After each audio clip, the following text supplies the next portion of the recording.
Hmm.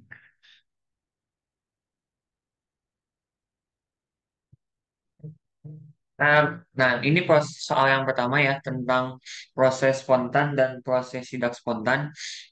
Terkait soal ini tuh dibahasnya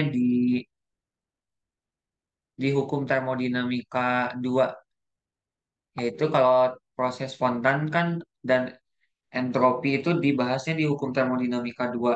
Kalau hukum termodinamika 1 itu ngebahasnya tentang hukum kekekalan energi ya, hukum konservasi energi.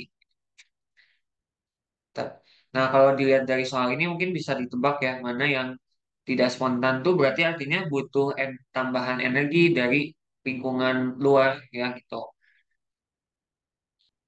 Misalkan yang poin pertama, gas berpindah dari tekanan tinggi ke vakum. Idealnya dan non secara alaminya gas pindah kan gas berpindah dari tekanan tinggi ke tekanan rendah ya gitu. Terus kalau gula batu melarut dalam air berarti itu spontan juga karena padatan-padatan gula yang bentuknya padat itu akan berusaha untuk menyisip masuk ya ke dalam molekul-molekul air gitu.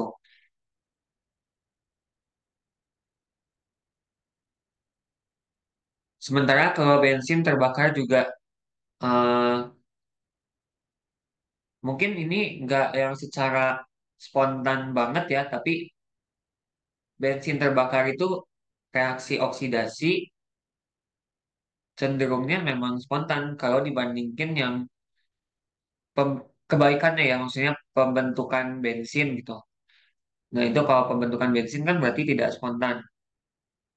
Kalau elektron mengalir dari kutub negatif ke positif itu juga udah pasti spontan ya. Nah kalau air membeku pada suhu kamar ini udah jelas tidak spontan karena butuh energi dari luar untuk mengeluarkan panasnya gitu dari si es. Dari air gitu, sehingga bisa menjadi es maksudnya.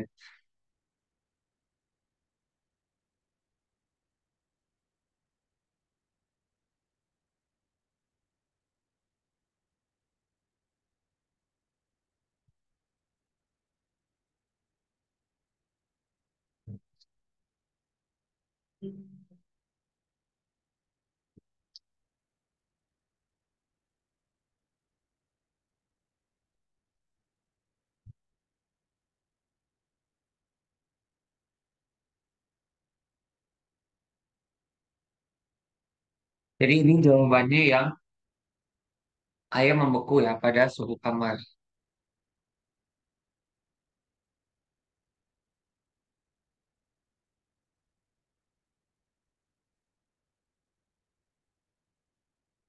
Kayak berikutnya ini tentang elektrokimia yaitu tepatnya materi sel volta atau sel galvanik.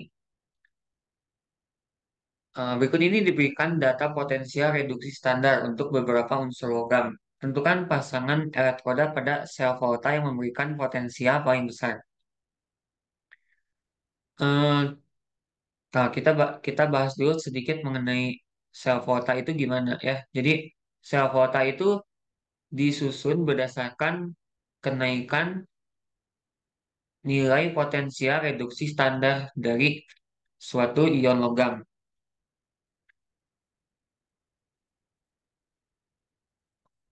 Nah, yang paling kiri dari deret volta itu biasanya unsur-unsur yang ada di golongan satu ya, seperti Li, terus M. Ini kan ada urutannya ya. Mungkin teman-teman pernah diminta untuk ngafalin juga gitu deret volta.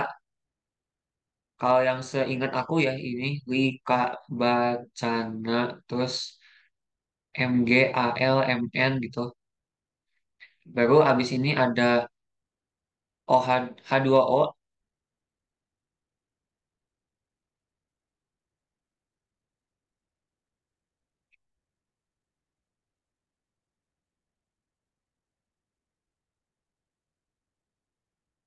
Kalau ini terkait recording nanti aja ya kita bahas di nanti di upload ya kalau recordingnya pasti kok.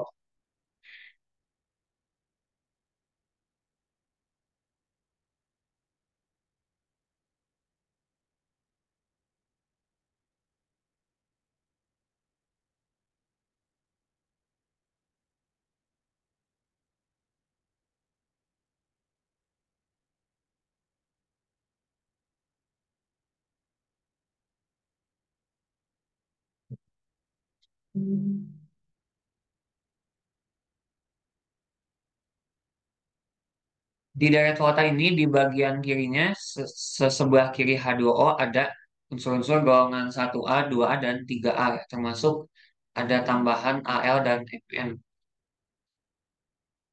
Nah, di bagian tengahnya ada logam-logam transisi seperti Zn, eh, Fe, Cd, Co, Ni, ada Sn sama Pb juga. Baru ini enggak semua sih ya, mungkin beberapa aja gitu, enggak yang lengkapnya.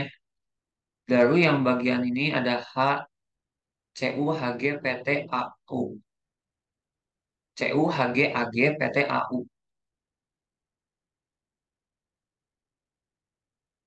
Nah, trennya dari deret volta ini semakin ke kiri seperti namanya ya, kalau semakin ke kanan kan namanya potensial standar reduksi. Berarti kalau ke kanan itu makin mudah mengalami reduksi. Reduksi berarti hadirnya itu mereka dalam bentuk tereduksinya. Lebih senang dalam bentuk tereduksi yaitu logamnya. Kalau mereka sebagai kalau mereka lebih senang mengalami reduksi, berarti proses reduksi itu kalau di elektroda sel volta, berarti kan terdapatnya di katoda ya, bukan di anoda. Karena pada katoda selalu terjadi proses reduksi dan di anoda terjadi oksidasi.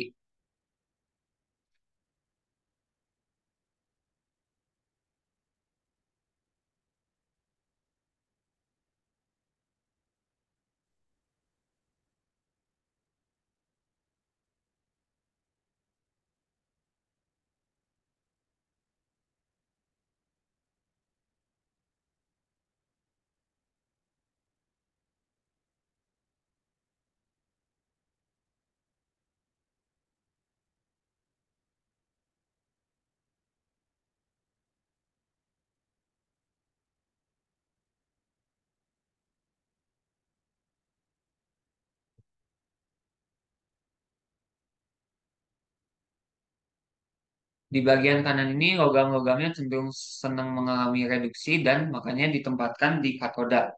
Sementara di bagian kirinya ini logam-logamnya cenderung mengalami oksidasi dan umumnya jadi ditempatkan pada anoda.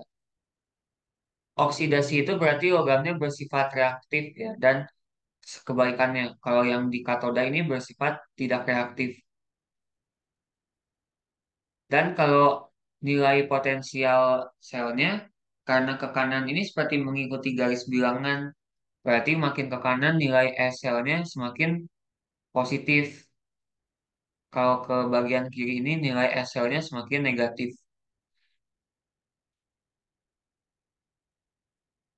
Nah, jadi ada cara berikutnya juga untuk menentukan potensial sel yang paling besar itu adalah dari, maaf, untuk menentukan potensial sel, caranya adalah potensial sel di yang katoda dikurangi potensial sel yang ada di anoda. Ini sama aja caranya berarti kayak E reduksi min E oksidasi.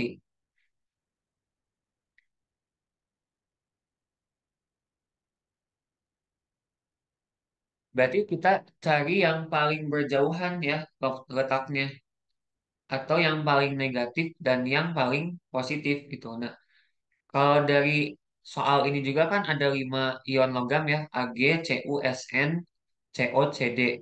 Jadi bisa kita urutkan juga dari paling kiri itu berarti yang paling negatif sehingga dan yang paling kanan adalah yang paling positif. Kebetulan di sini udah ngurut ya. Jadi ini urutannya CD, CO, SN, CU, AG. Di deret yang aku tulis cuma ada 4 ya. Ada CD, ada CO, SN, ada semuanya ya. Nah gitu. CU, AG.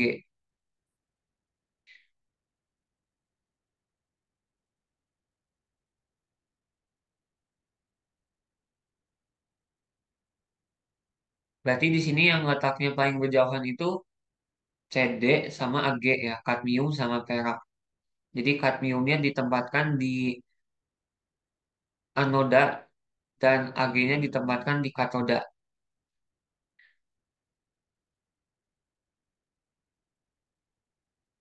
Jadi selnya paling besar ya kalau dihitung kan jadinya eh, Ag-nya 0,8 dikurangi dalam kurung yang CD-nya adalah 0,4.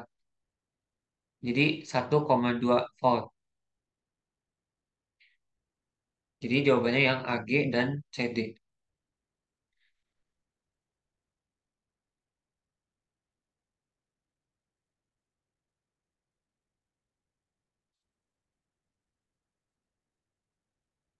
Oke, kemudian kita lihat soal berikutnya. Ini mengenai eh, stoikiometri. Jadi ada 2 tahapan reaksi dan ini berlanjut ya tahapan reaksinya.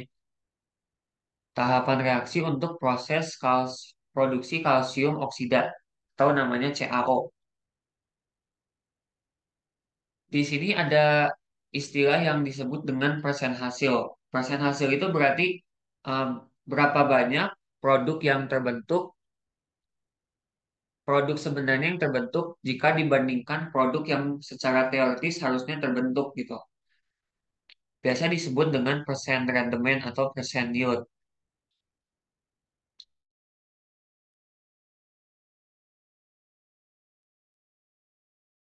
Persen rendemen ini berarti eh, rumusnya adalah massa hasil eksperimen dibandingkan dengan massa teoritis dikali 100%. Bisa massa eksperimen atau mol, massa atau mol sama aja ya gitu. Cuma ya kok nggak bisa, cuma yang kita bandingkan harus sama massa sama massa atau mol sama mol ya. Nggak bisa massa sama mol atau kebalikannya. Berarti yang dari tahap pertama ini ada persen rendemen sebesar 83,5%. Dan hasil dari 83,5% itu dilanjutkan lagi ke reaksi duanya.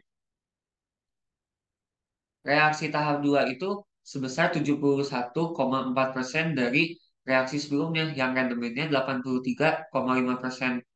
Berarti untuk mencari persen rendemen atau persen hasil reaksi keseluruhannya, kita kalikan antara kedua persennya.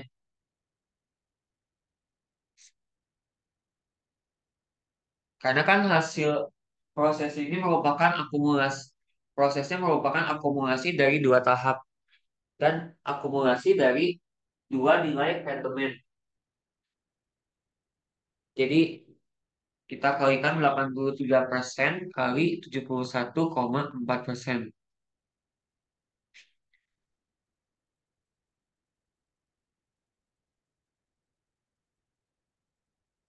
Jadinya ini 5961,9 ya per 10.000. Jadinya 0,596 atau dalam persennya 59,6 ya seperti itu. Jadi jawabannya yang C.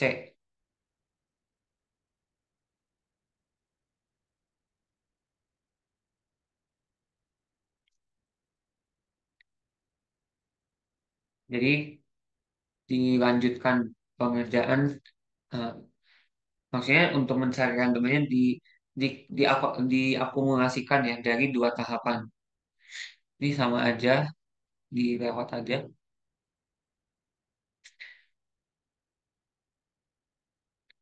Oke, berikutnya eh, soal ini mengenai asam basa, titrasi ya, tapi titrasinya titrasi redox ya. Ada dituliskan di sini.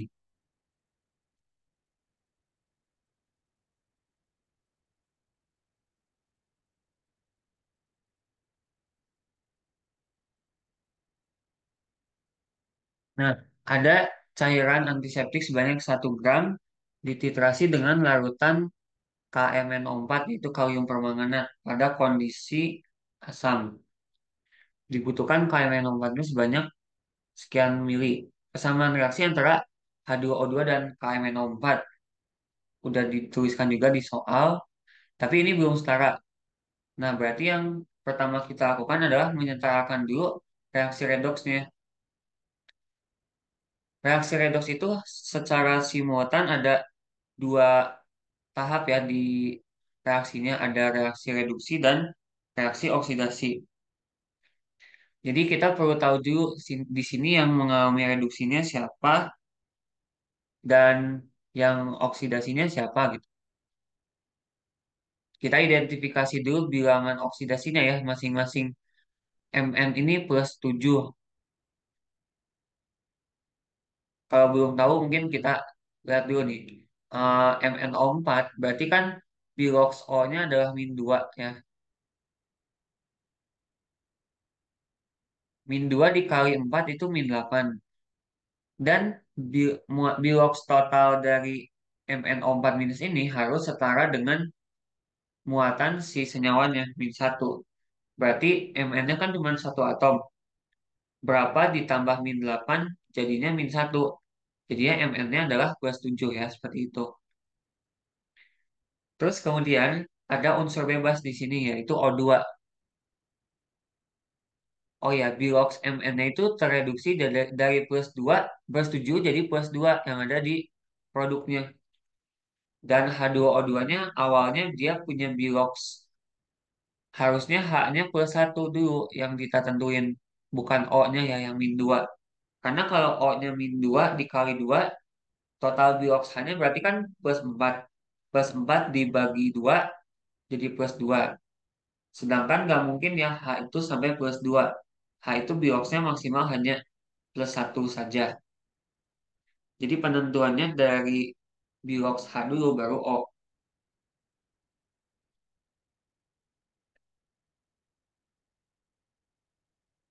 Jadi bilox O-nya di sini adalah -1 teroksidasi jadi 0.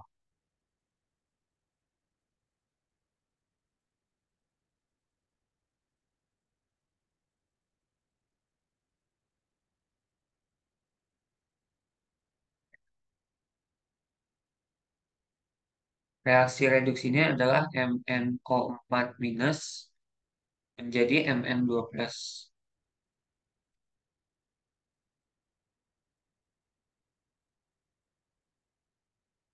Nah, urutan untuk menyetarakan persamaan reaksi redoks.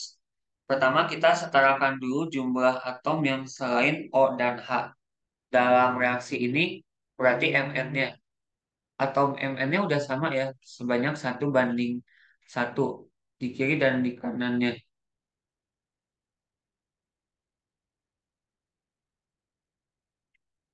Jadi, lanjut ke penyetaraan jumlah O-nya.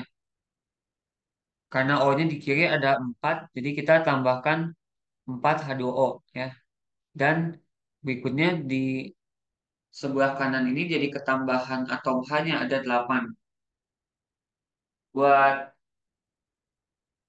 nyamain jumlah H, kita tambahkan H plus di ruas kirinya yang masih kekurangan H. Kemudian kita cek total muatannya. Di kiri ini ada plus 8 dan min 1 jadinya plus 7. Sedangkan di ruas kanan muatannya plus 2. Jadi kita perlu menyamakan juga muatan antara dua ruas ini.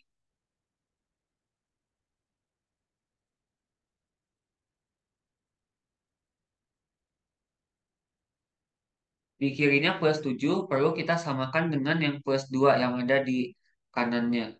Jadi ini kita tambahkan elektron supaya sama menjadi plus 2 yaitu tambahin 5 elektron. Jadi ini udah setara. Baru kita setarain yang oksidasinya dari H2O2 menjadi O2.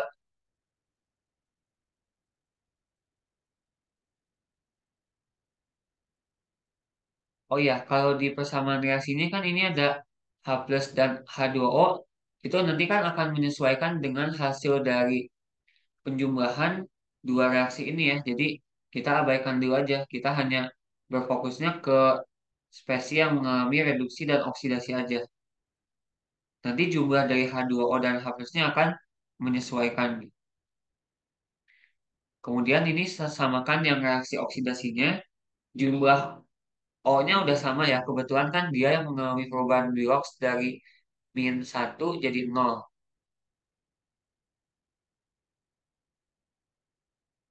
Jadi kita samakan jumlah H-nya ditambah 2H plus ya kalau di yang ruas kanan. Karena muatannya kelebihan 2 berarti kita tambahin 2 elektron juga.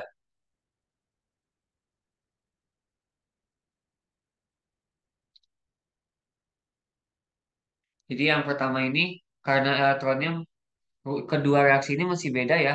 5 elektron dan 2 elektron. Jadi kita kalikan 2 dan dikalikan 5 supaya sama jumlahnya. Oke, jadi reaksi keseluruhannya bisa kita potret dulu yang H plus dan H2O-nya supaya nggak perlu ditulis dua kali. Yang H plus di reaksi kiri ada 8. Kalau dikali 2 kan jadinya 16. 2 dikali 5 yang ini jadi 10. Jadi yang habis adalah yang H2 yang kanan ini habis ya. Sementara yang 16 kalau dikurangin 10 tinggal 6. Kemudian H2O-nya juga kita lihat. Nggak ada ya. Oke, H2O nggak usah salah. Berarti udah kita tinggal tulisin aja reaksinya. H plusnya jadi tinggal 6 tambah 6 tambah 2 MnO4 min tambah 5 H2O2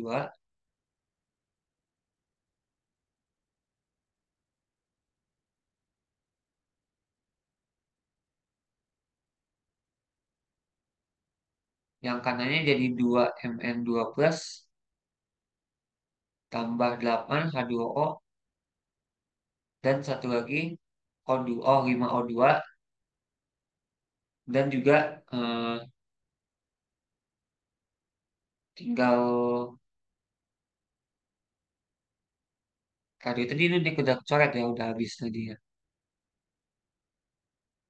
Oh ya, hapusnya udah habis ya. Jadi tinggal ini aja. Terus kita cek lagi eh, jumlah masing-masing atom dan muatan di bagian terakhirnya. Apakah udah sama? Berarti kalau udah sama, udah selesai penyetaraannya begitu. H plusnya ada di kiri ada 6 dan ada 10 berarti 16. Sedangkan di kanan hanya ada 16 juga ya. Dari 8 dikali 2. Yang atom Mn-nya 2 dikali 2 jadi 2 sama ya. Ini kiri dan kanan. O-nya ada 8 sama 10, 18. Ini juga sama ya. Di kanannya 8 tambah 10. Muatannya plus 6 kurangin 2 plus 4. Dan di kanannya juga udah plus 4. Jadi reaksi ini udah setara.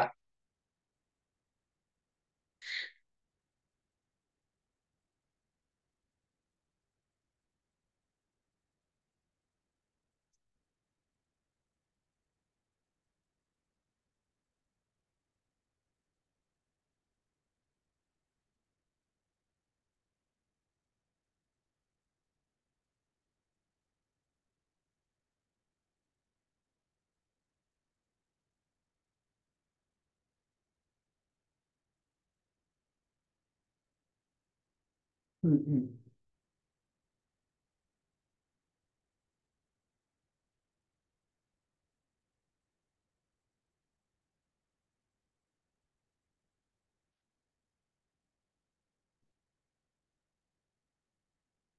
Nah, yang ditanya di soalnya ini berarti kadar H2O2 pada sampel cairan tersebut. Eh, kita manfaatkan data hasil titrasinya ya. Nah, sampel ini sebanyak 1 gram nanti akan dibutuhkannya di pengerjaan bagian akhir ya, karena 1 gram itu tidak semuanya mengandung H2O2-nya, karena mungkin cuma sebagian aja, makanya jadi ditanya kadarnya.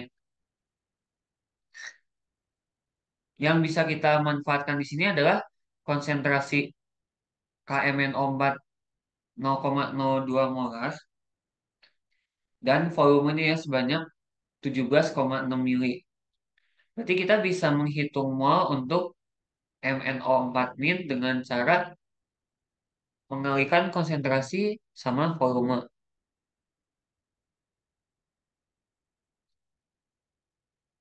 Konsentrasinya 0,02 kalikan volumenya 17,6 mili. Karena ada milinya berarti hasil perhitungannya dalam milimol ya. 0,02 kali 17,6 jadinya 0,352 milimol. Nah, kemudian kita ingin mengetahui kadarnya H2O2 kan. Jadi kita pindahkan mol dari MnO4 ini ke molnya 5 H2O2. Berarti di sini molnya H2O2 adalah 5 per 2 kalinya dari mol MnO4. Karena perbandingan koefisien adalah 5 banding 2 ya. Jadi 2,5 kalinya.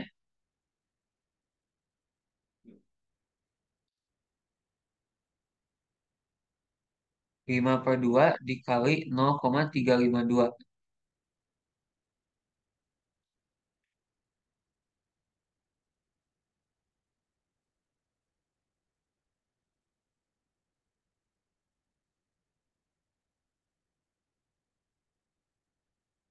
Jadi 0,88 milimol. 0,088 milimol ini adalah molnya H2O2. Berarti kita bisa nyari massa dari H2O2 yang ada di dalam sampel yang aslinya ya. Massa H2O2 berarti mol dikalikan MR-nya 0,0,88 milimol dikalikan MR-nya H2O2 itu 34 ya.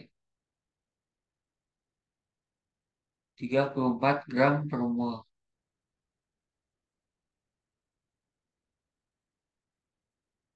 Jadi ini dapat sebesar 29,92. Hasilnya karena ada mili berarti miligram ya. Nah, kan sampel cairannya sebanyak 1 gram. Di dalamnya itu ada 29,92 miligram. Jadi ini persen H2O2-nya bisa kita cari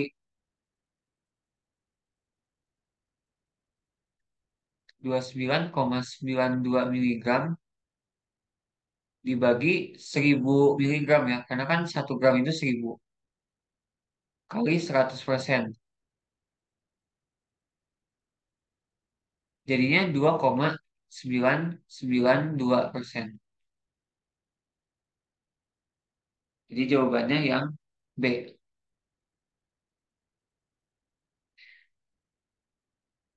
Oke, sampai sini paham? Teman-teman ada yang mau ditanyain? Kak, aku mau tanya Kak. Aman ya? Kak mau tanya. Nah, berikutnya kalau belum ada, kita sambil lanjut lagi. Tentang berikutnya ini adalah tabel periodik ya. Tren sifat-sifat tabel periodik seperti jari-jari, keelektronegatifan, energi ionisasi, afinitas elektron. Tuh. Hmm, coba kita gambar dulu struktur sketsa tabel periodik kayak gini.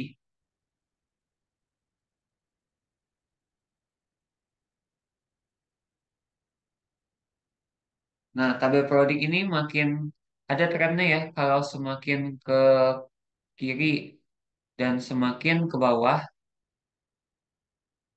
jari-jarinya akan semakin meningkat. Jari-jari meningkat karena kan kalau yang ke bawah itu kulitnya makin banyak. Sementara kalau ke kiri kan gaya tarik intinya semakin kecil. Jadi eh, jari-jarinya masih lebih besar kalau dibandingkan jari-jari yang golongan bagian kanan. Karena golongan bagian kanan gaya tarik intinya semakin besar. Nah, akibatnya kalau jari-jari meningkat itu energi yang dibutuhkan untuk melepaskan elektron terluarnya berarti semakin kecil kan? Karena logikanya kalau dia jari-jarinya meningkat, elektron yang ada di kulit terluar berarti tidak membutuhkan energi lebih besar dong untuk bisa keluar ya. Energinya semakin kecil gitu. Kalau gitu, kita lihat dari soalnya ini. Ini semua golongan satu ya. Li, Li, natrium, K, Rb, dan Cs. Dengan paling atasnya itu Li, baru Na, K, Rb, dan CS. Trennya tadi ini kalau jari-jarinya meningkat, tapi kalau energi ionisasinya semakin kecil. Energi ionisasi maknanya adalah energi yang dibutuhkan untuk melepaskan satu elektron pada suatu spesies berfasa gas dari netral menjadi bermuatan positif ya kalau energi ionisasi. Kalau afinitas elektron kebalikannya energi yang menyertai proses penerimaan satu elektron gitu. Berarti ya kalau ditanya energi ionisasi pertama yang paling besar berarti yang jari-jarinya paling kecil. Karena kalau semakin jari-jarinya kecil, elektron terluarnya itu akan semakin dekat dengan inti atom ya. Karena inti atom kan semakin dekat dengan elektron terluar, makanya gaya tariknya besar. Sehingga kalau dibutuhkan energi untuk mengeluarkan satu elektron yang ukurannya kecil, berarti energi ionisasinya semakin besar ya. Jadi energi ionisasi yang pertama yang paling besar adalah Li karena dia paling atas.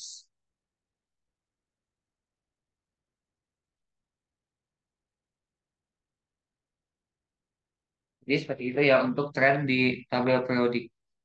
Ada lagi keelektronegatifan. Keelektronegatifan juga eh, sama kayak jari-jari ya. Kalau di sini kebalikannya jari-jari meningkat, salah, maaf, elektronegatif kebalikannya dari jari-jari. Karena kalau ke elektronegatifan ke kiri dan ke bawah itu makin kecil, jadi ke kanan makin besar. Sama ya kayak jari-jari, salah. Bedanya sama yang energi ionisasi.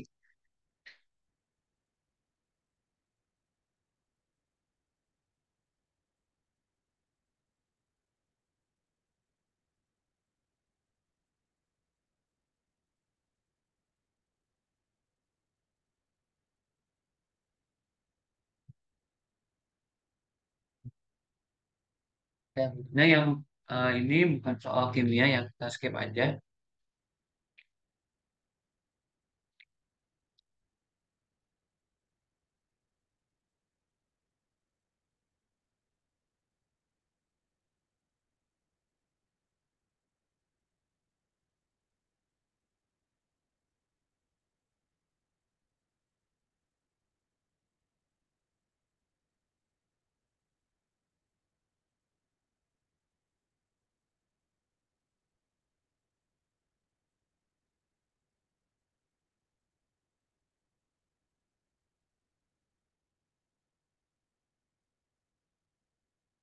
Baik, soal berikutnya ini mengenai laju reaksi atau dalam bab kinetika kimia.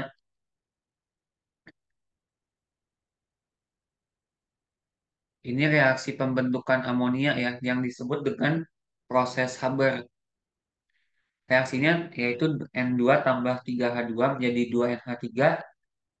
Eh, Nah, jika dalam suatu reaktor terbentuk 3 mol NH3 dalam waktu 1 jam.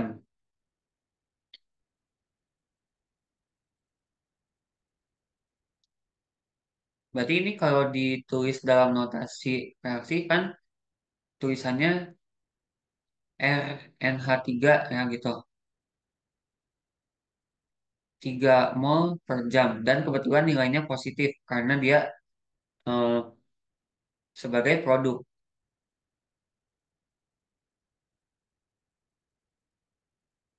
Ya, ini bisa dilogikain juga sih ya cara menjawabnya.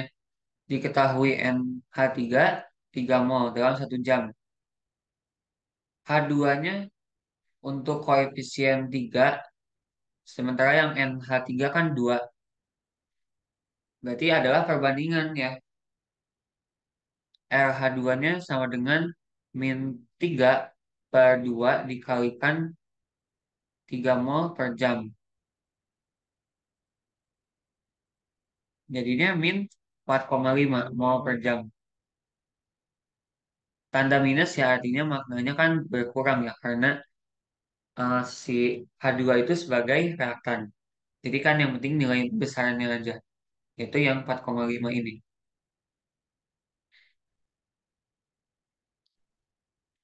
Itu ya mungkin sederhana.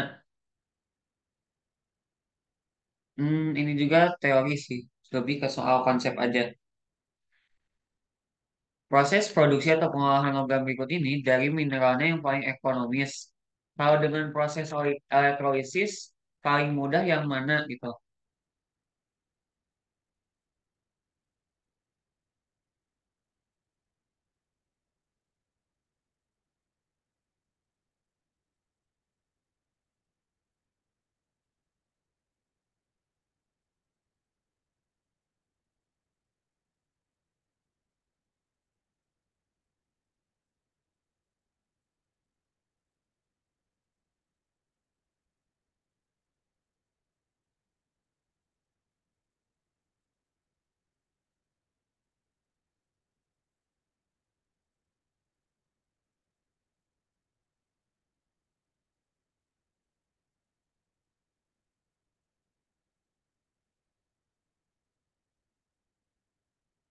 Kalau ditanya yang paling ekonomis, berarti yang paling membutuhkan sedikit energi ya, atau sedikit biaya gitu. Berarti bisa kita logikain yang membutuhkan energi paling kecil itu kalau untuk eh, mengolah logam yang paling ringan dong, bukan yang paling berat. Karena semakin massa logamnya semakin berat, ya. Jadi dibutuhkan energi yang lebih besar juga. Kalau kita lihat dari jenis-jenis logamnya ini Fe, Al, Ti, titanium, tembaga, dan seng yang memiliki massa atau Al paling kecil yaitu si Al ini ya gitu. Karena kan nomor atomnya paling kecil juga, nomor atom 13. Ini 13. Kalau Z, kalau Fe 26, Ti 22 ya, Cu 29, kalau Sn 50. Massa atomnya juga kan akan meningkat seiring dengan kenaikan nomor atom. Berarti yang paling ekonomis itu yang paling ringan logamnya itu aluminium. Oke.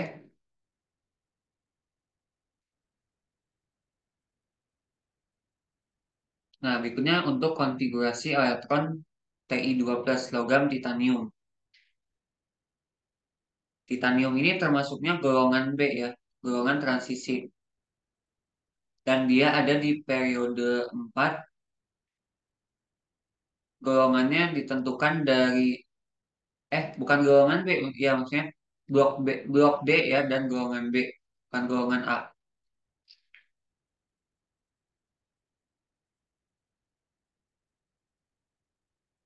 Titanium ini gas mulia terdekat sebelumnya adalah argon ya, nomor 18. Jadi kita tuliskan argon, dan setelahnya argon itu ada orbital 4s2 dan satunya lagi 3d 2 juga ya. Karena kan AR udah 18. 18 ditambah 4 supaya jadi 22. Nah, tapi ini kalau untuk titanium yang dalam keadaan dasar ya. Untuk titanium yang dalam keadaan bermuatan +2, berarti dia akan ada dua elektron yang terlepas dari orbitalnya. Nah, perlu kalian ingat ya dan pahami kalau elektron itu lepasnya dari elektron terluar, bukan maaf, orbital terluar, bukan orbital terakhir. Sedangkan di antara 4s sama 3d ini, yang disebut terluar adalah yang 4s ya, karena angka bilangan kuantum utamanya aja 4 kan, daripada 3D yang nilainya 3. Berarti kalau ini dia baratin orbit dari elektronnya, si 4s ini ada di lebih luar ya daripada 3D itu. Logikanya kan yang paling mudah keluar ya yang paling jauh kan, berarti atau yang paling luar. Berarti yang lepasnya dari 4s2-nya. Sehingga kalau udah jadi +2, titaniumnya jadi cuman AR dan 3D aja konfigurasinya ya. Berarti jawabannya yang A.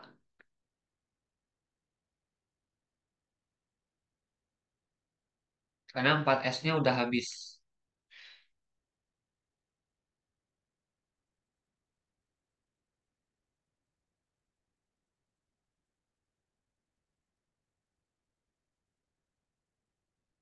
Oke.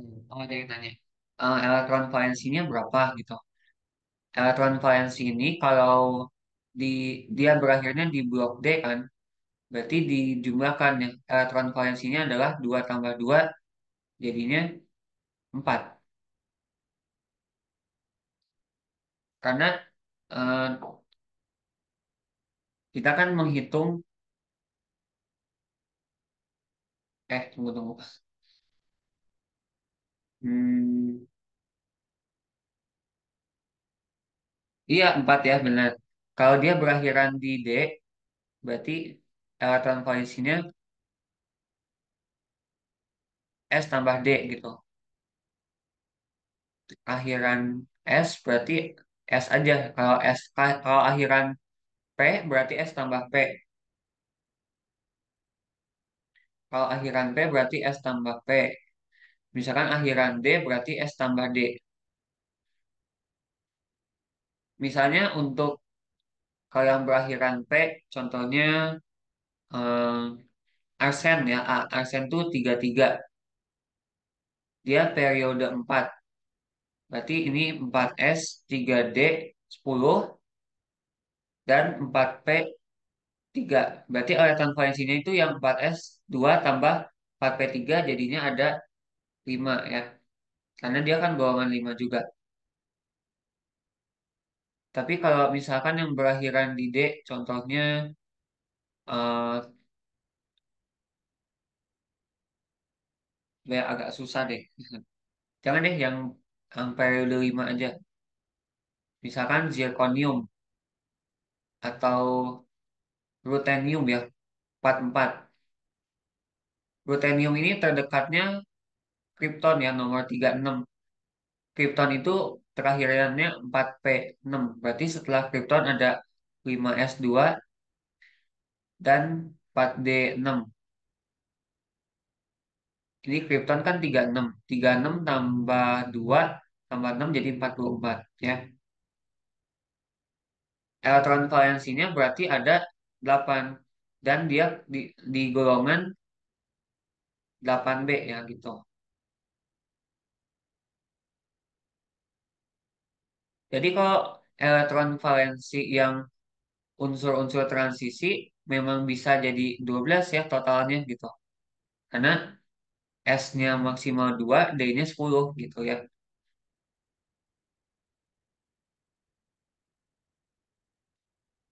Begitu mungkin semoga menjawab.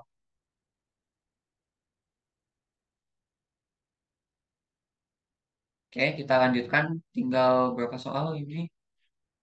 Dua lagi. Oke. Tiga.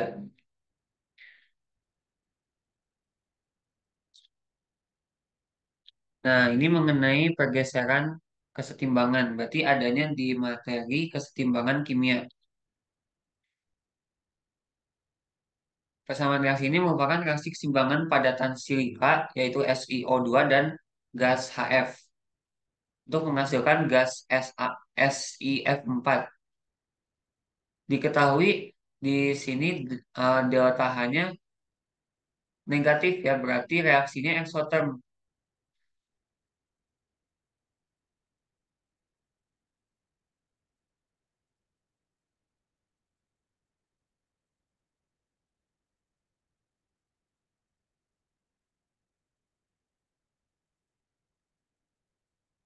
Nah, perlu teman-teman pahami, di sini pergeseran kesetimbangan itu dibahas dalam suatu teori atau asas dari seorang tokoh yang namanya Le Chatelier. Mungkin udah pernah dibahas juga kan waktu SMA. Le Chatelier. Salah satunya ada pengaruh suhu. Dua laginya kan ada konsentrasi dan tekanan sama volume. Kalau menurut asas Le Chatelier, pergeseran kesetimbangan itu geser ke arah reaksi eksoterm kalau suhu diturunkan. Suhu diturunkan, geser ke arah reaksi eksoterm. Jadi kalau suhunya ditingkatkan, geser ke arah reaksi endoterm ya kebaikannya.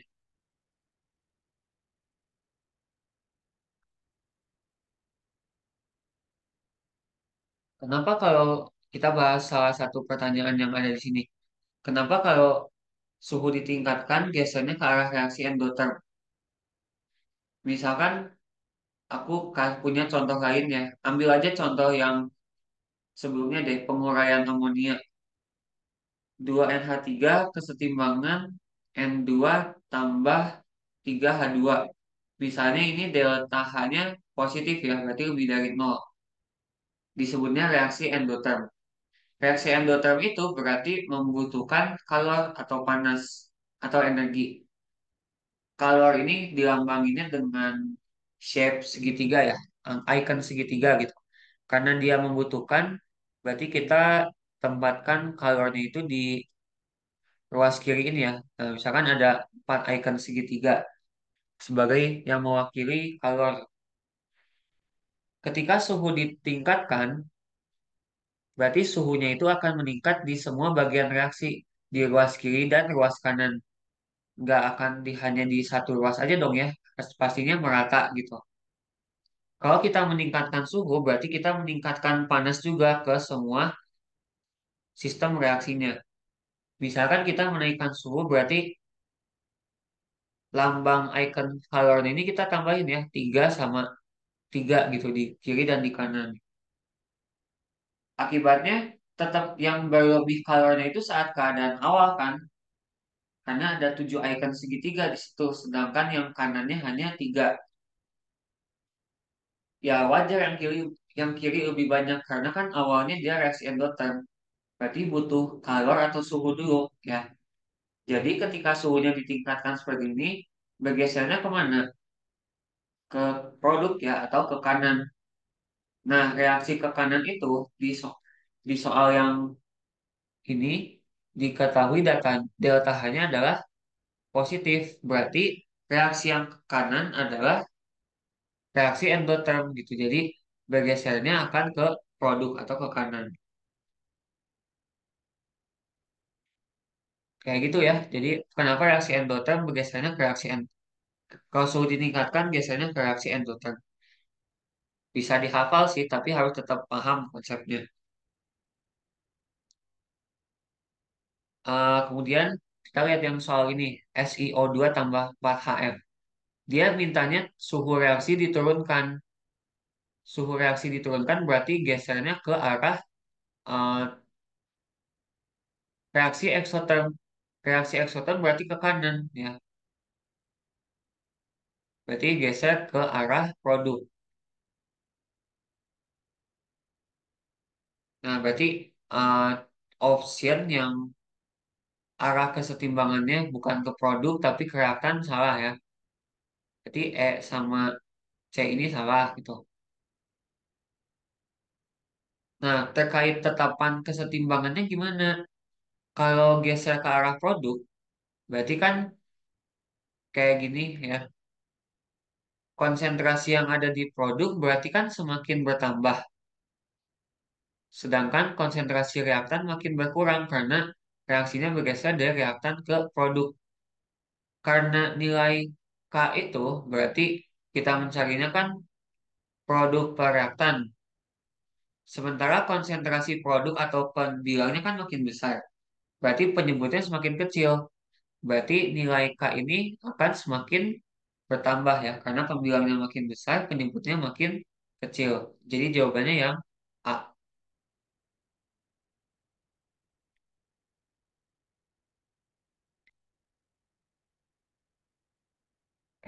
Dapat dipahami ya.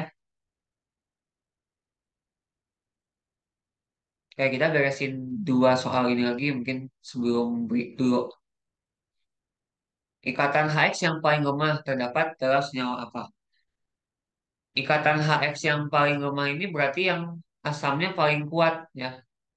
Ini berhubungan dengan materi KBF yang sekarang banget tentang asam basa.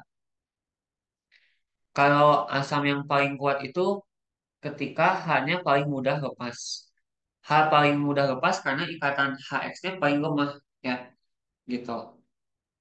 Di sini yang dibandingkan adalah senyawa asam dari golongan 7 yaitu Hi, HCl, HBr, HI. H2O aja udah pasti beda ya, berarti dia nggak akan masuk pilihan jawaban.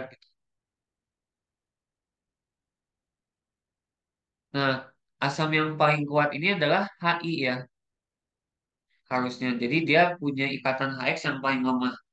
Kalau diilustrasikan, kekuatan asam untuk yang asam biner ini disebutnya, tunggu.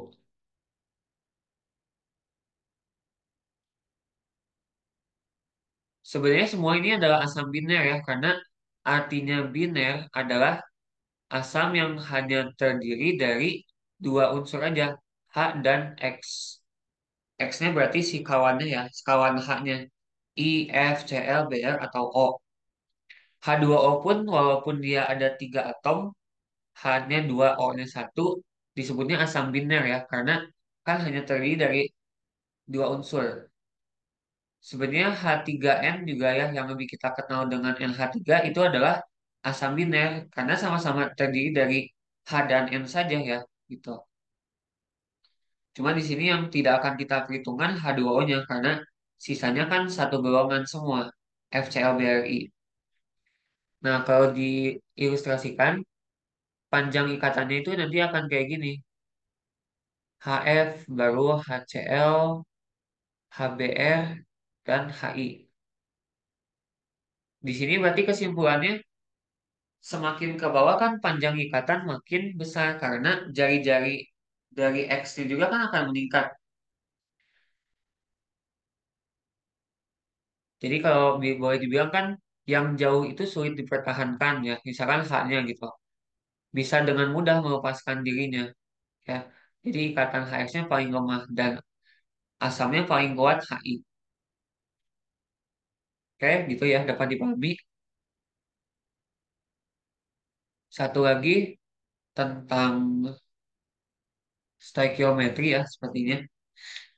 Eh, Oke, logam besi yang dapat bereaksi dengan oksigen dan air dapat membentuk senyawa oksida yang dikenal dengan nama karat.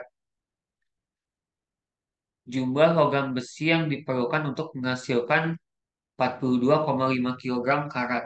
Oh, berarti ini kita mencari massa suatu unsur dalam massa keseluruhan ya. Jadi kalau kita pakai perbandingan bisa kan? Coba kita tulis dulu ya. Massa besi atau massa atom X adalah N dikalikan AFX dibandingkan terhadap MR senyawanya dikali massa senyawanya. Senyawa di sini maksudnya senyawa karat ya, karena kan itu yang kita ketahui.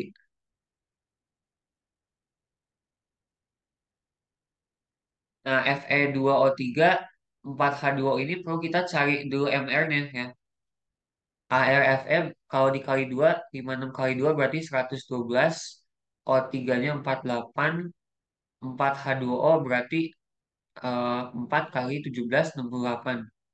68 tambah 160 jadinya 228.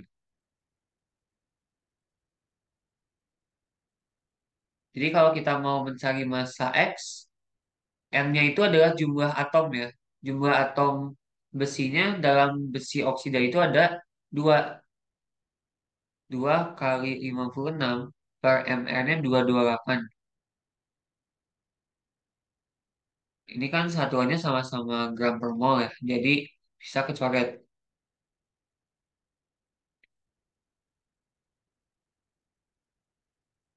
Dikalikan massa senyawanya 42,5 kilogram.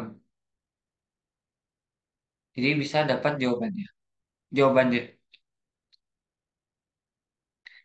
112 kali 42,5 bagi 228. Jadi dapat 20,87.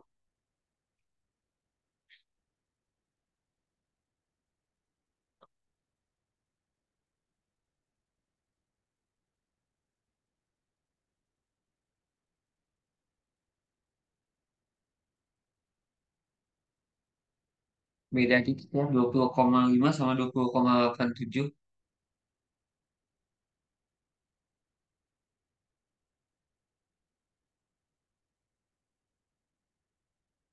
Tapi nggak ada jawaban yang paling mendekati ya. Ya udah kita pilih yang B ini aja.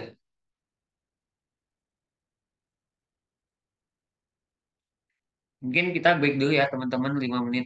Kita lanjut lagi jam 11.15. Sambil nunggu ini kalau yang belum ngisi daftar hadiah bisa diisi.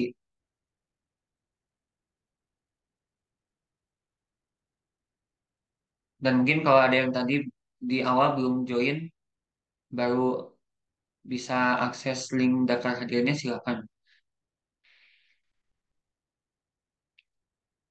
Salah.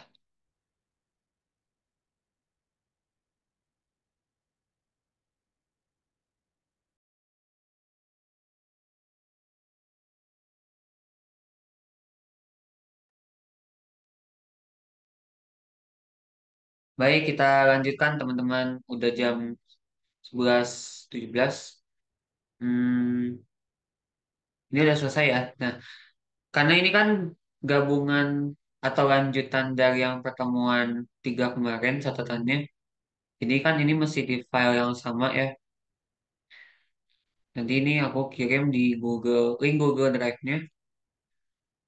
Kayaknya link Google Drive-nya harusnya masih yang sama ya. Hmm.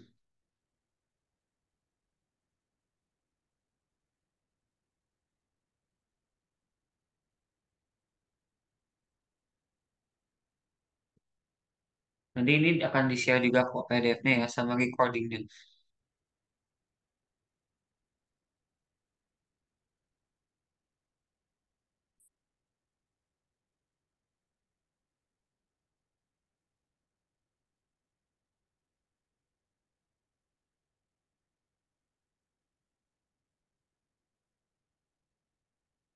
Oke, jadi itu ya linknya eh, di Google Drive, pretest.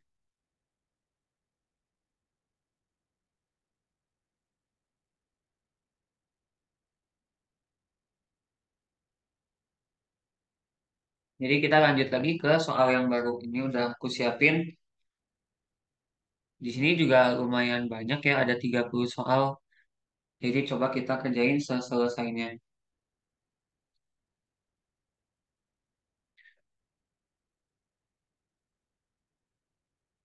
Oke, pertama ini konfigurasi elektron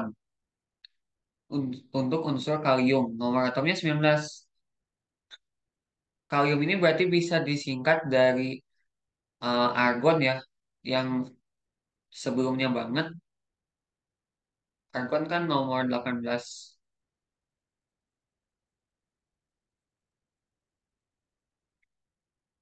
Argonnya itu sendiri kan berarti eh bentar, ini kalau disingkat jadi argon, setelahnya argon adalah 4s1.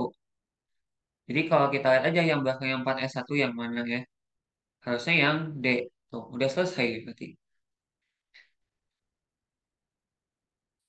Karena argonnya itu sendiri dari 1s2 sampai 3p6. Berarti kalau mau kita jumlahin elektronnya aja kan, jumlahin yang elektronnya ada 19 ya gitu. 2 tambah 2 6 2 6 tambah 1 jadi ada 19.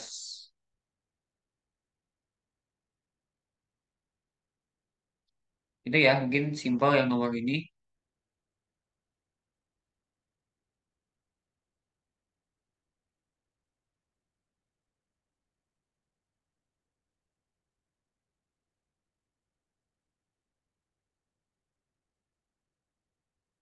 Nah, cek aja belakangnya ya gitu.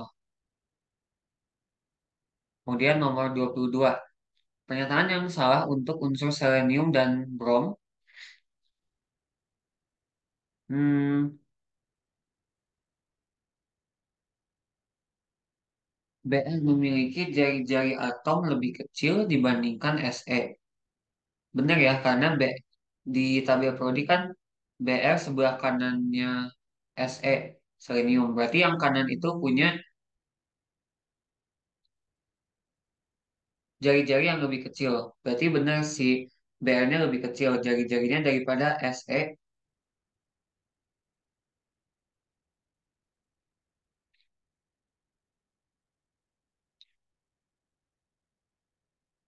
Nah, ini benar. Kita dicarinya yang salah ya.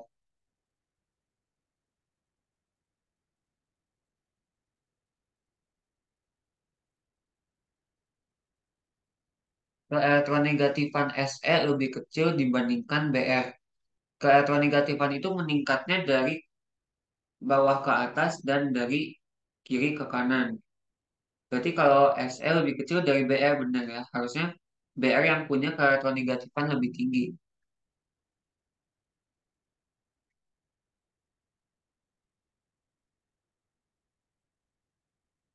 Kalau yang A, oh A aja ini. A juga kan mudah ya. Br kelebihan satu elektron pada kulit terluarnya dibandingkan Se. Berarti Br ada 35. Kalau Se ada 34 elektron. Di kulit terluarnya ada 7 elektron. Kalau di Se ada 6. Berarti Betul ya. Berarti yang salah antara B sama C. Se memiliki energi ionisasi pertama lebih rendah dibandingkan Br. Kalau dia semakin ke kanan, berarti kan jari-jarinya semakin kecil. Jadi energi ionisasinya semakin besar. Energi ionisasi yang lebih besar adalah Br ya dibandingkan Se. Berarti yang C ini benar juga.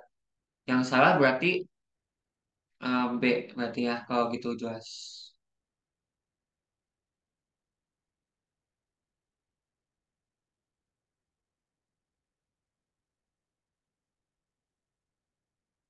Br golongan 7, Se golongan 6.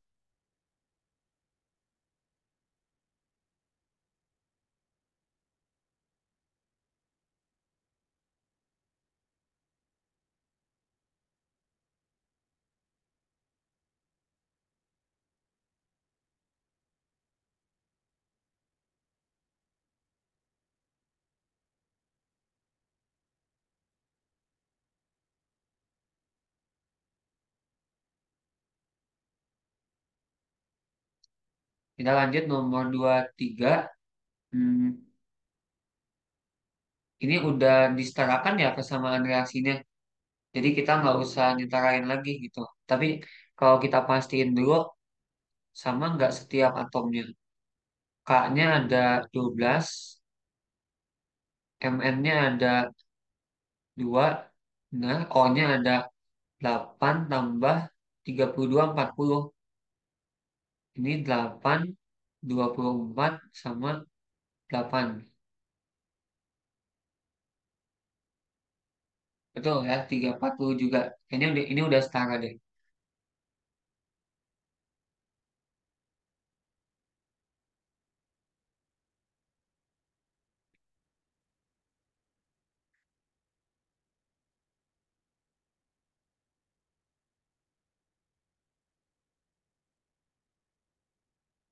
Hmm, berarti masa gas keluar yang dihasilkan.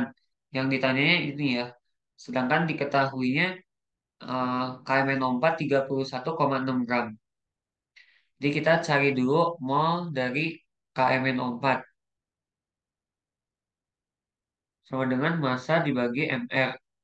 Jadi 31,6 dibagi MR-nya 158,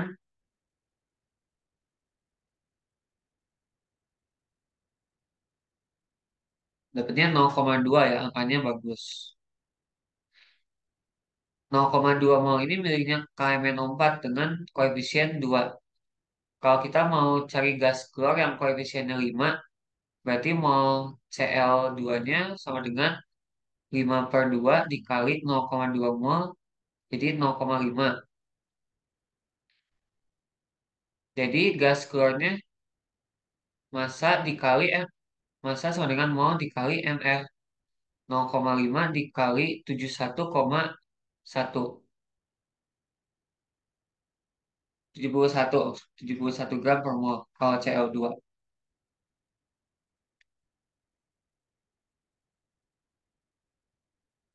Jadinya 35,5 ya. Jawabannya C.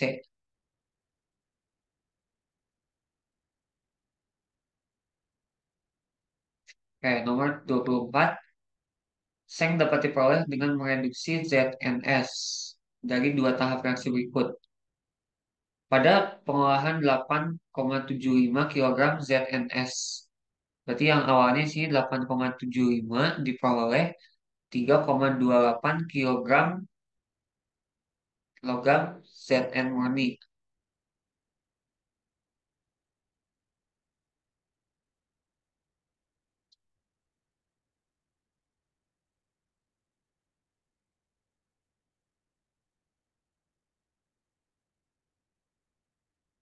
Oh, ya udah persen perolehan berarti kan tinggal kita bandingkan aja. Yang diperolehnya ini 3,28 kg. Sedangkan aslinya kan 8,75 kg. Berarti harusnya ini kita peroleh eh maaf, bukan. Kita cari dulu massa teoritisnya ya. Jadi ZNS ini diubah dulu ke mol. mol ZNS. Berarti massa dibagi MR. 8,75 kilogram. MR-nya ZNS sudah dituliskan ya 87,5. Jadinya dia dapat 0,1 kilomol. Ada kilomol, ada kilo di kilomolnya karena kan masanya kilogram. Ya, berarti untuk kalau gitu mol ZNO-nya satu juga, sama juga ya karena koefisiennya 1 banding 1. Molnya ZNS, ZN solid juga sama ya karena sama koefisiennya seperti ZNO 0,1 kilomol. Berarti ini massa ZNS teoritisnya bisa kita cari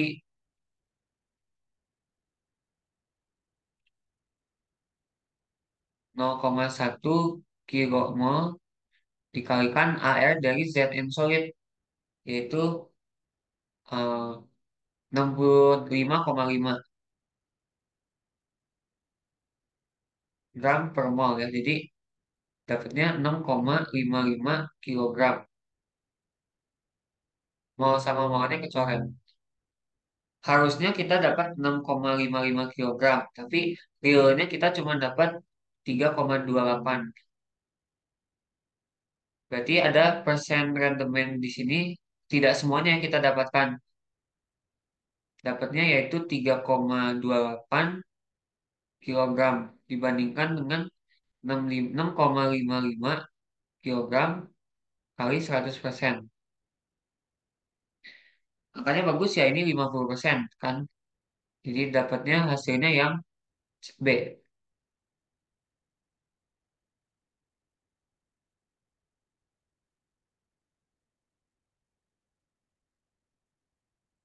Nomor 25,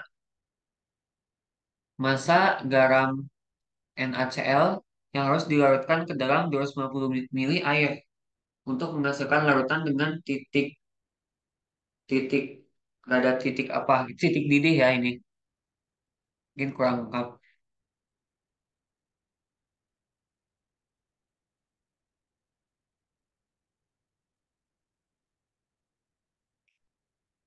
Berarti ini data delta TB-nya bisa kita cari ya sebesar 0,1 karena kan pelarutnya air sedangkan titik didihnya 100,1 berarti 100,1 dikurangin titik didih air yaitu 100 selisihnya 0,1. Kalau untuk NaCl yang termasuk senyawa elektrolit berarti di rumus delta ini delta TB-nya kita jangan lupa tambahkan I ya atau yang disebut dengan faktor Van Hoff. Faktor Van Hoff itu cara nyarinya 1 tambah N-1 kali alfa. Berhubung alfanya ini 1 ya diasumsikan garamnya terionisasi sempurna. Dan N-nya itu adalah 2 ya, sesuai dengan jumlah ion dari Na plus dan Cl minus. Jadinya 1 tambah 2 min 1 kali 1. Jadinya adalah 2. 0,1 sama dengan 0,5 data dari soal dikalikan molaritasnya ini kita ubah jadi rumus seperti ini ya. Masanya yang ditanya dibagi MR 58,5. Volume air 250 mili berarti sebanyak 250 gram ya karena rho-nya sama dengan 1 gram per mili. 1.250 gram. Jadi kita bisa dapat nilai X-nya yang merupakan langsung jawaban akhirnya.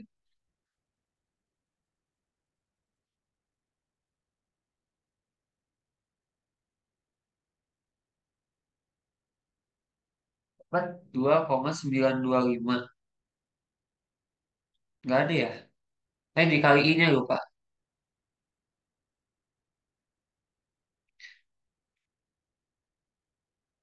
Berarti ini X-nya 0,158,5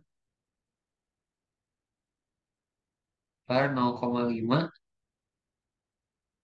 kali 8.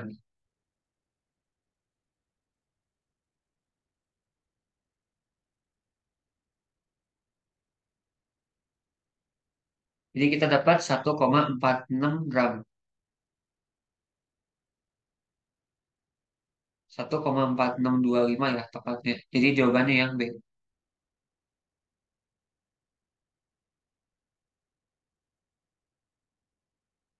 Oke, kemudian masih tentang sifat fisik larutan.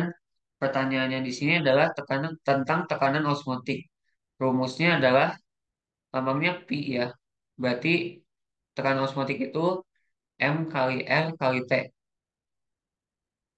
Harusnya ada I-nya, tapi karena jenis larutannya ini adalah larutan protein yang merupakan senyawa non-elektrolit. Jadi I-nya dianggap satu ya, atau bisa dituliskan, atau bisa tidak usah dituliskan I-nya.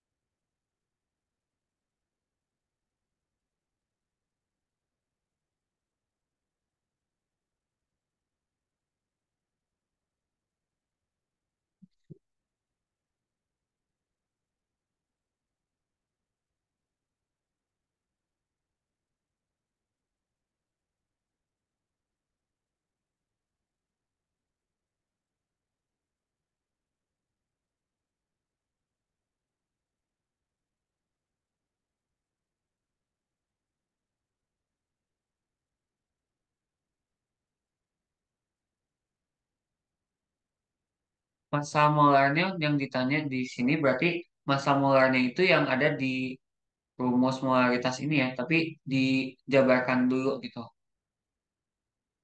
Eh, kita bisa jabarkan rumusnya ini jadi lebih detail lagi. Molar itu kan mol per volume. Berarti molnya diganti dengan massa dibagi mr ya. Nah, jadinya kayak gini. M per mr dikali 1 per volume dikali R dikali T. Massanya 2 gram ya. MR-nya yang mau dicari. Tekanan osmotiknya sebesar 0,025 atm. Volumenya yaitu 0,1 liter air. Kebetulan udah dalam liter. R-nya kita gunakan yang 0,082 karena di sini ada satuan liter dan atm ya yang perlu dicoret. Jadi T-nya pada suhu 27 derajat Celcius berarti ditambah 273 ya, jadinya 300. Jadi MR-nya bisa kita dapatkan.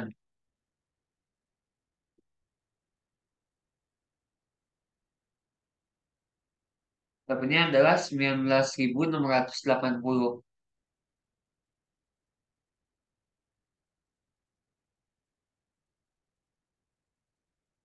Jadi kalau ini dibulatkan kurang lebih 20.000 gram per mol.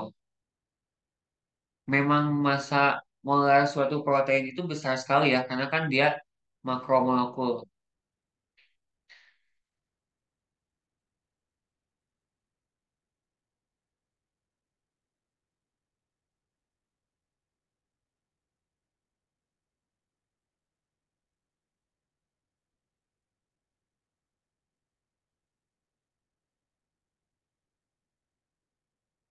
Lanjut lagi ke nomor 27. Sebuah balon udara diisi gas helium, volumenya 3.000 liter pada 1 atm dan 27 derajat Celcius. Berarti ini ada persamaan, kita menggunakan persamaan gas ideal ya, yang memiliki hubungan antara tekanan, volume, dan suhu. Yang sama di kondisi ini adalah jumlah gas heliumnya. Berarti jumlah molnya akan selalu tetap, tapi beda-beda kan kondisinya. Nah, angka-angka itu yang akan menyesuaikan. dengan jumlah mol yang selalu tetap.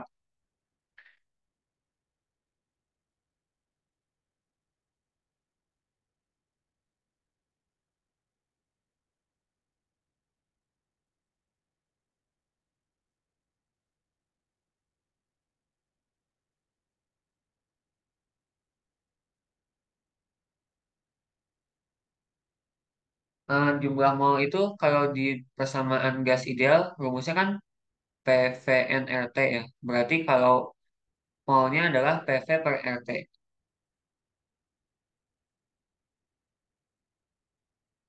Berarti ini mol awal sama dengan mol akhir. Nah, kita tuliskan P1 V1 per T1 sama dengan P2 P2 per T2. R-nya nggak usah kita libatkan ya, karena kan R itu tetapan selalu sama. Tekanan awalnya 1 atm, volumenya 3000,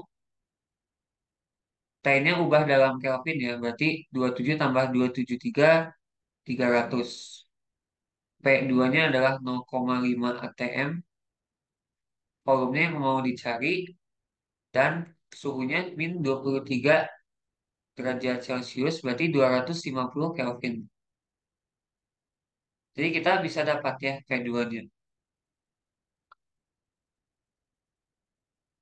3000 kali 250 bagi 300 kali 0,5. Jadi didapat sebesar 5000 liter. Mudah ya. Yang penting kita tahu konsepnya itu menggunakan persamaan apa gitu. Dari persamaan gas ideal di sini logikanya adalah gas heliumnya pasti selalu tetap di kondisi awal dan akhir karena tidak akan keluar dari sistem balonnya. Jadi maunya selalu sama, kita konvers, kita ubah susun ulang persamaan gas ideal menjadi bentuk maunya PV per RT dan masukkan data-data yang ada di soal. Nah, berikutnya mengenai reaksi asam basa. Ion HCO3- dapat bersifat asam maupun basa. Fenomena ini yang disebut dengan sifat amfoter. Ya. Amfoter berarti dia bisa berperan sebagai asam atau basa. Dan ini berhubungan dengan teori Bronsted-Lowry. Kan ada tiga ya teori asam. Ada teori Bronsted-Lowry, ada teori Arrhenius, dan teori Lewis.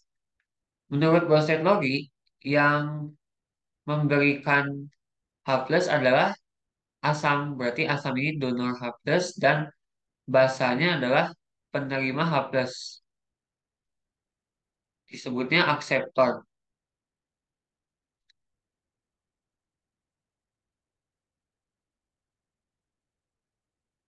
Kalau HCO3- memberikan tadi dulu. Kalau HCO3 memberikan asam, berarti dia akan terionisasi jadi CO3 2-.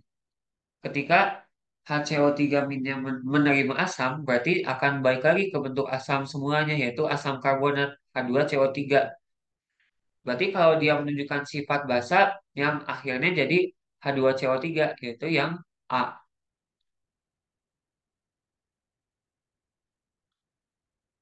Itu aja ya.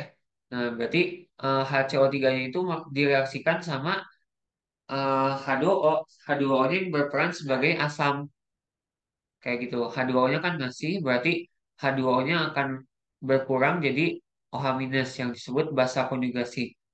Kalau H2CO3 adalah asam konjugasinya dari HCO3-.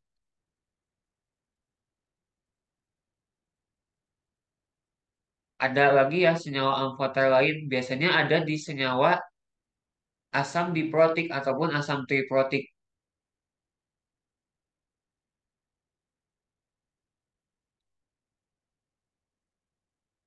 Contoh senyawa amfoter lain ya gitu.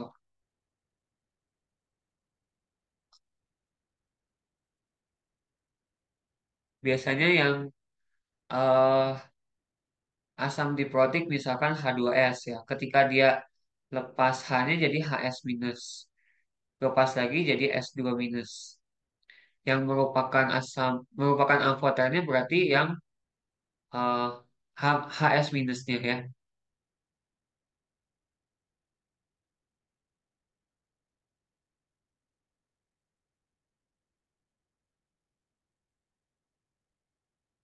Kalau dia yang asam monoprotik, asam yang hanya bisa melepaskan satu H ya nggak mungkin dia jadi basa ya karena sifat alaminya untuk memberikan H plus satu sebagai asam.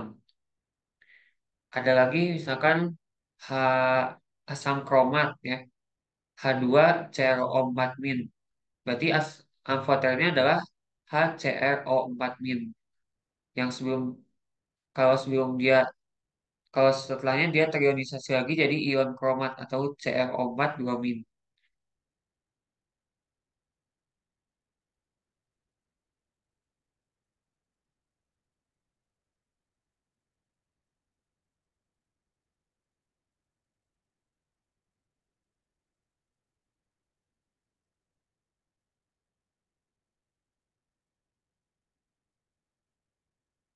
Kalau di yang asam triprotik, nah ini ada tiga kan ada huruf H-nya.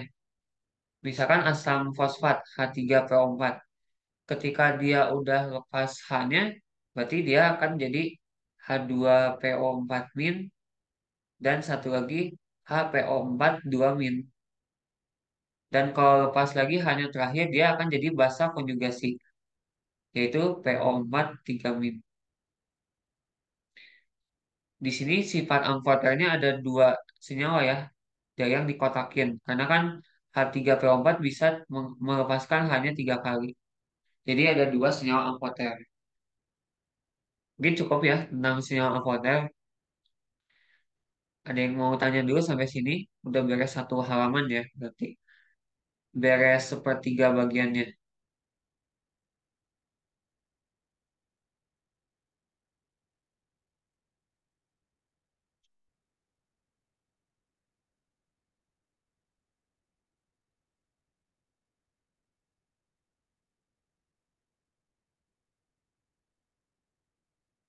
Kalau belum ada, aku lanjut dulu ya. Di sini nomor 29 soalnya tentang termokimia. Nah, eh, lebih spesifiknya mengenai perubahan entalpi dari entalpi pembentukan standar. Entalpi pembentukan standar itu berarti kalor atau energi yang terlibat ya dalam pembentukan satu mol suatu senyawa dari unsur-unsurnya. Entalpi pembentukan N2H4. Berarti N2H4-nya itu kita tempatkan dia sebagai produk ya. Adanya di kanan. Kalau entalpi pembentukan itu, senyawa yang mau dibentuknya harus satu mol seperti ini. Tidak boleh ada koefisien selain satu. Jadi nilai-nilai yang ada di ruas kirinya yang akan menyesuaikan dengan jumlah atom yang ada di kanannya. Nah, N2H4 ini tersusun dari unsur-unsur bebasnya, yaitu N2 dan H2.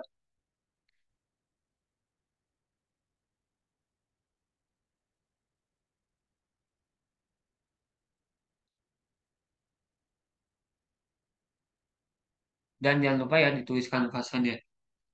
Jumlah H2-nya harus kita sesuaikan dengan N2H4-nya, yaitu berarti dikali 2 ya, gitu. Nah, ini yang disebut dengan entalpi pembentukan N2H4 dengan nilainya adalah 50,6 kilojoule per mol. Ini aku baru ngasih contoh ya. Nah, baru kita jawab yang di soalnya. Kalau kita mau nyari delta H untuk reaksi liquid N2 untuk pembakaran N2H4 ya berarti karena ditambahkan H2O. Nah, perubahan entalpi reaksi ini bisa dicari dengan rumus delta H reaksi sama dengan total dari entalpi produk kurangin total entalpi reaktan.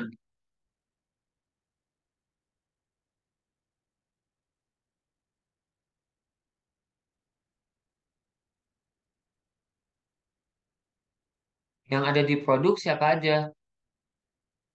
NO2 dan H2O. Jangan lupa untuk dikalikan koefisiennya ya. 2 dikali NO2-nya 33,2. Pastiin semuanya ini udah sama ya satuannya. Kilojoule per mol. Karena kalau beda satuannya nggak bisa dijumlahin ya. 2 kali 33,2 tambah 2 kali H2O liquid min 285,8 kurang dalam kurung delta H reaktannya berarti ada N2H4 ini aja deh. N2H4-nya 50,6 tambah 3O2 nggak ada ya karena O2 itu adalah unsur bebas. Jadi tidak punya nilai entalpi pembentukan.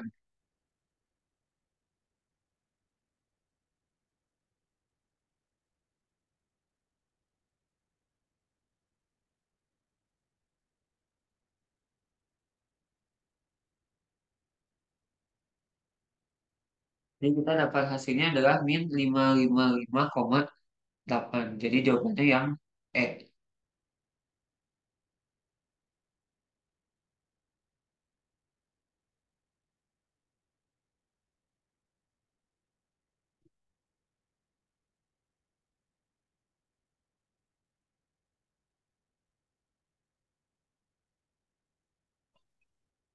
Mungkin ini yang terakhir ya, karena yang berikutnya udah soal matematika.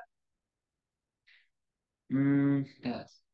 Nomor 30 ini masih sama tentang termokimia, tapi mungkin hasil dari reaksinya kita harus menjumlahkan dulu dari dua reaksi lain yang ada sebagai referensi. Nah, kalor atau entalpi pembentukan standar karbon monoksida. Ah, jadi kita ingin menuliskan seperti ini ya, CO dihasilkan dari C tambah O2.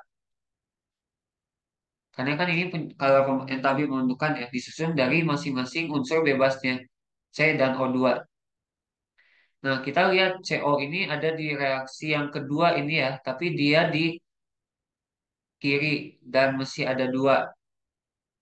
Kalau yang reaksi pertamanya ini mungkin udah sesuai ya dengan yang kita inginkan. C dan O2-nya ada di reaktan. Berarti kita harus mengeliminasi CO2 ini kan gitu. Jadi yang reaksi pertama kita biarin seperti itu, tidak usah diapa-apain lagi. Tapi yang reaksi keduanya jadi dibalik dan dibagi dua. Ini delta H-nya tetap sama ya, min 394. Kalau yang reaksi dua setelah dibalik dan dibagi dua, jadinya CO2 setimbangan CO dan setengah O2. Oh ya, ini harusnya ada setengah ya. Nah,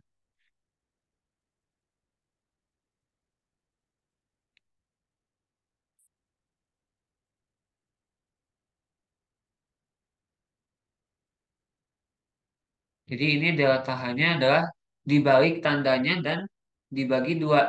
Min 569 dibagi dua. Dan tandanya jadi positif ya. Plus 284,5. Ketika dua reaksi ini dijumlahkan, jadinya akan ada CO2 yang tereliminasi dan O2-nya jadi berkurang setengah ya. Jadi tinggal setengah O2. Delta H-nya juga kita jumlahkan ya. Dari reaksi satu dan reaksi 2. Min 394 ditambah 284,5.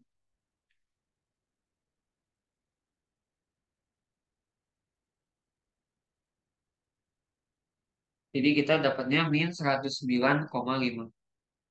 Jawabannya yang A.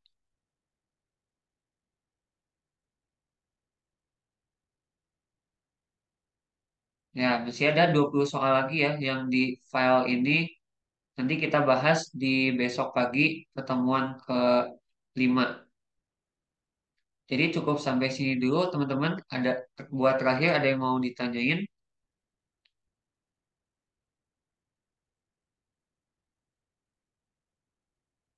Kalau belum ada,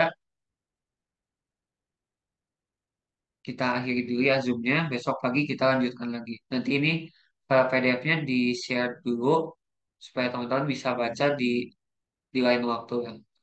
Aku up-nya di link Google Drive yang tadi ya.